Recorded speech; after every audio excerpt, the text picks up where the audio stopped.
बिस्मिल्लाहिर्रहमानिर्रहीम। अस्सलाम वालेकुम। मैं हूं सुमेरा सुलेमान और आप देख रहे हैं JNN न्यूज़। मेल्सी में वकील को मां के सामने गोलियां मारकर कत्ल कर दिया गया। मेल्सी बार ने 3 रोज़ा शोक का ऐलान कर दिया।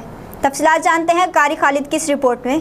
बार एसोसिएशन मेल्सी के member executive Tahir Hussain Peerzada advocate अपनी फैमिली के हमरा जा रहे थे कि इनके मुखालफिन ने इन पर हमला कर दिया।